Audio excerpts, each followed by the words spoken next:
आज हम बात करेंगे पश्चिम एशिया में हाल ही में हुई एक बड़ी घटना की।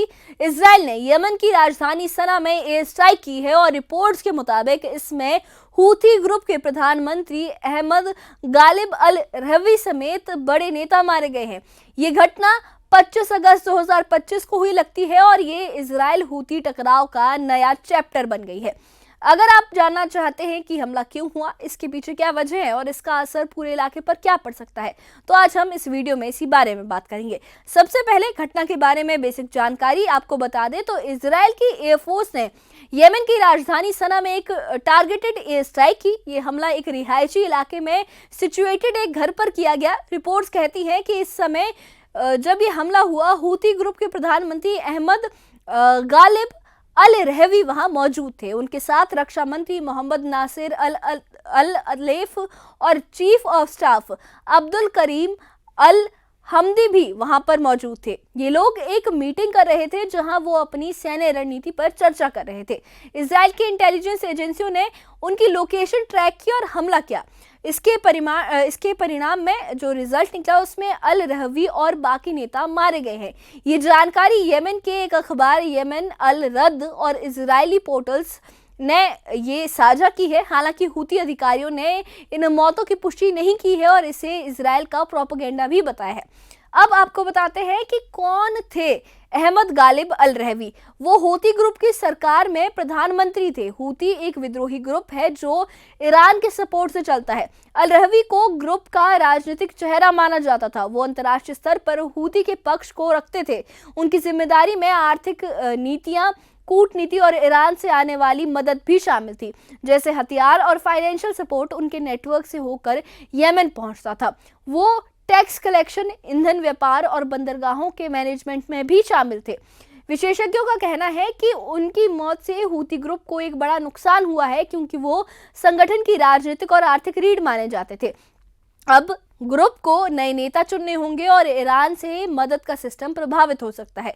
ये हमला इजराइल के लिए एक बड़ी सफलता है। इजराइल पहले गजा और सीरिया में ऑपरेशंस कर रहा था और अब यमन पर फोकस किया है। इजरायली प्रधानमंत्री बेंजामिन नेतन्याहू ने कहा है कि जो इजराइल पर हमला करेगा, हम उस पर हमला करेंगे। उन्होंने हूथी को आतंकी ग्रुप बताया और कहा कि उनकी आक्रामकता की कीमत उन्हें चुकानी पड़ेगी। नेतन्याहू का बयान ये है कि हूथी टेरर रिजीम अब समझ रहा है कि इजराइल के खिलाफ उनकी अग्रेशन की भारी कीमत है और आगे भी ऐसी ही कीमत उन्हें चुकानी पड़ेगी। उन्होंने ये भी कहा कि पूरा रीजन जो है वो इजराइल की स्ट्रेंथ और डिटर्मिनेशन को जान गया है। ये बयान दिखाता है कि इजराइल अपनी सिक्योरिटी के लिए किसी भी कदम को उठा सकता है। हूथी साइड से क्या रिएक्शन आया है इसके बारे में बात करें तो अल रहवी की मौत की खबर के बाद सना में लोग डरे हुए हैं, सड़कें खाली हैं और आगे हमलों की आशंका भी है।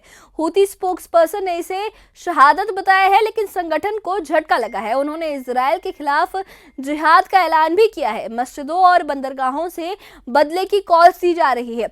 हूथी कहते हैं कि उनके पास बैलिस्टिक मिसाइल, ड्रोन्स और क्रूज मिसाइल्स का स्टॉक है। पिछले 24 घंटों में उन्होंने इजराइल पर कई मिसाइल फायर भी की हैं, लेकिन इजराइल की डिफेंस सिस्टम जैसे आयरन डोम ने इसे रोक लिया है। और हूथी ये क्लेम कर रहे हैं कि उन्होंने इलात और अशदोद पोर्ट्स को टारगेट किया। मतलब ये मौतें जो हैं उनके हमलों को और तेज कर सकती हैं।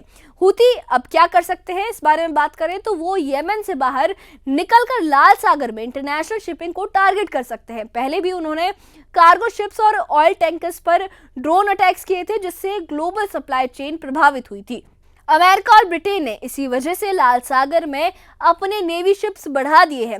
एक्सपर्ट्स कहते हैं कि हूथी के पास हथियार है, लेकिन अल रहवी जैसे लीडर के बिना रणनीति बनाना उनके लिए मुश्किल होगा। उनका पॉलिटिकल और मिलिट्री बैलेंस डिस्टर्ब हो गया है। फिर भी यमन की पहाड़ियों में हजारों फाइटर्स हैं जो बदला ले सकते हैं। अब इसके बड़े पिक्चर पर आते हैं तो ये घटना सिर्फ इजराइल और हूथी की नहीं बल्कि पूरे पश्चिम एशिया, पूरे मिडिल ईस्ट की है। यमन, गजा, सीरिया और लेबनान में इजराइल के दुश्मन एक्टिव है। ईरान ने इस एयर स्ट्राइक की कड़ी निंदा भी की है और इसे युद्ध की नई शुरुआत बताया है। ईरान हूथी को हथियार और फंड देता है, इसलिए ये मौतें तेहरान के लिए भी झटका है। ईरान अपनी प्रॉक्सी ग्रुप्स जैसे हिजबुल्लाह के जरिए इजराइल पर प्रेशर बना सकता है। हिजबुल्लाह पहले से उत्तरी इजराइल पर अटैक्स कर रहा है। सीरिया में ईरानी बेस पर इजराइल के हमले हो रहे हैं और पूरा ईरान सपोर्टेड नेटवर्क टारगेट पर है। सऊदी अरब और बाकी गल्फ कंट्रीज भी इस पूरे मुद्दे को लेकर टेंशन में है। सऊदी ने हूती के साथ सीजफायर की कोशिश की थी, लेकिन अब सिचुएशन काफी कॉम्प्लिकेटेड है। वो ईरान से कॉन्फ्लिक्ट अवॉइड करना चाहते हैं, लेकिन लाल सागर में हूती की जो एक्टिविटीज है उनकी ऑयल सप्लाई को खतरा बन रही है। अमेरिका ने इजराइल के ऑपरेशन को सपोर्ट किया और हूती को टेररिस्ट ऑर्गेनाइजेशन कहा है। अमेरिकी नेवी लाल सागर और अदन की गल्फ में पेट्रोलिंग कर रही है। ब्रिटेन ने अपने एयरबेस और ड्रोन्स बढ़ा दिए हैं। संयुक्त राष्ट्र ने वार्निंग दी है कि अगर कॉन्फ्लिक्ट फैला तो ग्लोबल इफेक्ट होगा इसका, जैसे ऑयल और गैस प्राइसेस है वो बढ़ सकते हैं, शिपिंग रूट्स पर क्राइसिस हो सकता है और मिलियंस ऑफ रिफ्यूजीज का भी खतरा है।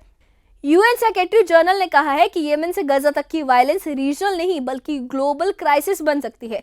फॉर एग्जांपल, अगर लाल सागर में अटैक बढ़े तो इंडिया, चाइना और यूरोप की सप्लाई चेन भी प्रभावित होगी। हाल ही के हफ्तों में 2 कार्गो शिप्स पर अटैक हुए हैं। अमेरिकी इंटेलिजेंस के इनपुट में ये है कि हूती को ईरान से नए बैलिस्टिक मिसाइल किट्स और लॉन्ग रेंज ड्रोन मिले हैं। इससे इजराइल की सिटी जैसे इलात, अश्दोद और तेल अवीव खतरे में पड़ सकते हैं। यूएन का कहना है कि अगर येमेन, गजा और लेबनान से अटैक्स एक साथ बढ़े तो ये मिनी वर्ल्ड वॉर जैसा हो सकता है।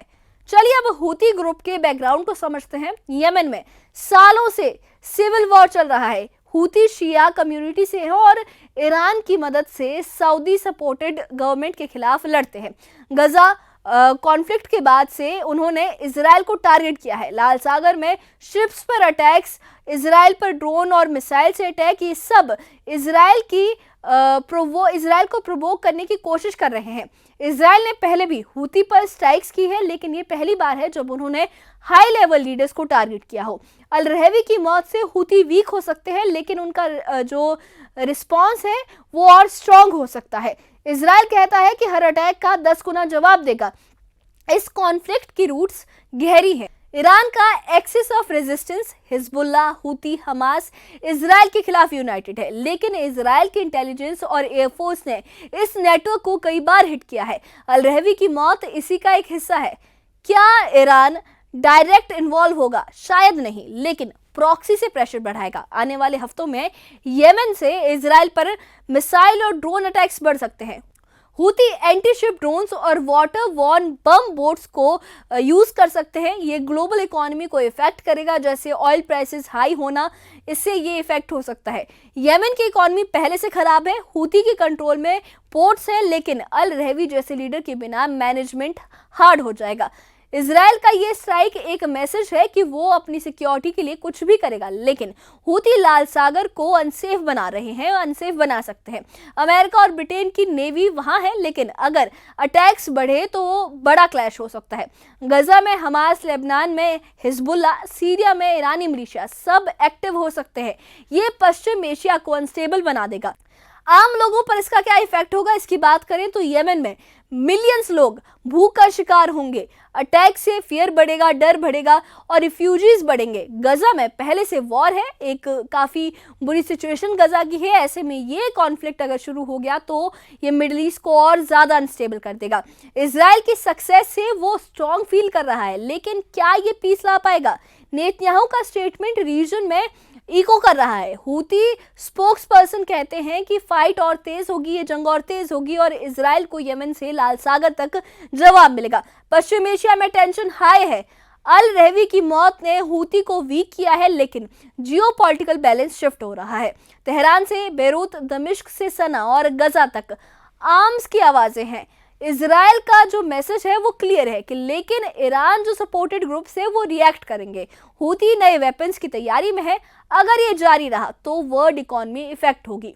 सवाल ये है, क्या ये कॉन्फ्लिक्ट लिमिटेड रहेगा या फिर ये और ज़्यादा स्प्रेड होगा? अगर इस बारे में आपकी कोई राय है तो हमें कमेंट बॉक्स में अपनी राय ज़रूर बताइए और इससे जुड़े अपडेट्स के लिए और ऐसी ही खबरों के लिए हमारे चैनल के साथ बने रहिए। हमारे चैनल को सब्सक्राइब करिए। शुक्रिया।